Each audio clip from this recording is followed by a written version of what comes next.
Now that you've gotten some insight into how your brain works, we can give you some final useful tricks that can empower your test taking. The classic way students are taught to approach tests is to tackle the easiest problems first.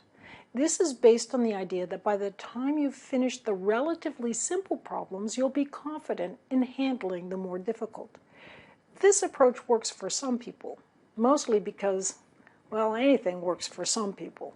Unfortunately, however, for many people, it's counterproductive. Tough problems often need lots of time, meaning you'd want to start on them first thing on a test.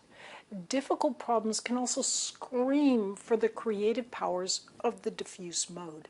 But to access the diffuse mode, you need to not be focusing on what you so badly want to solve. What to do? Easy problems first or hard? The answer is to start with the hard problems, but quickly jump to the easy ones. Here's what I mean. When the test is first handed out to you, first take a quick look to get a sense of what it involves. You should do this in any case. Then, when you start working the problems, start first with what appears to be the hardest problem.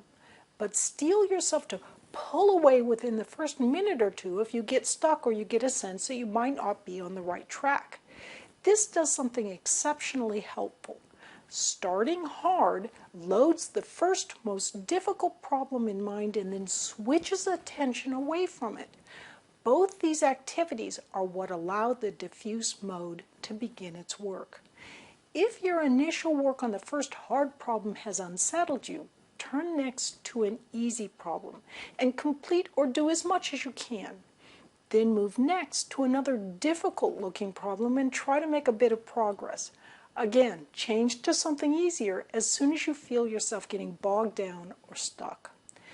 When you return to the more difficult problems, you'll often be pleased that the next step or steps in the problem will seem to be more obvious to you. You may not be able to get all the way to the end immediately, but at least you can get further before you switch to something else on which you can make progress. In some sense, with this approach to test taking, you're being a little like an efficient chef.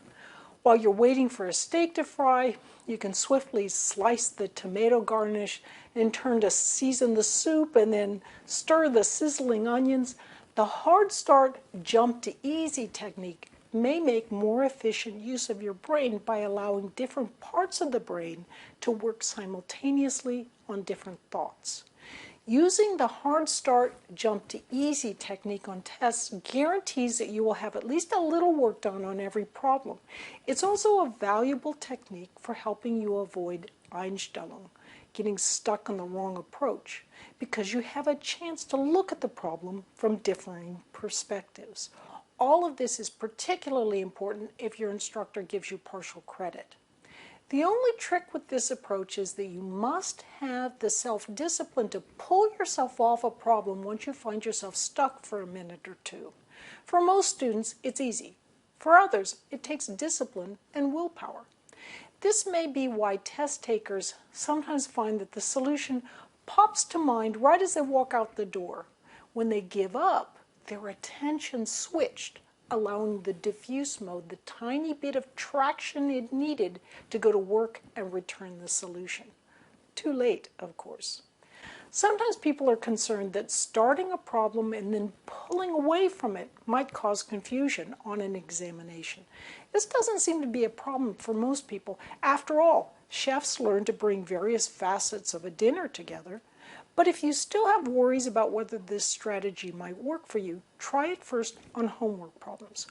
Also keep in mind that if you haven't prepared well for a test, then all bets are off. Just take what simple points you can. I'm Barbara Oakley. Thanks for learning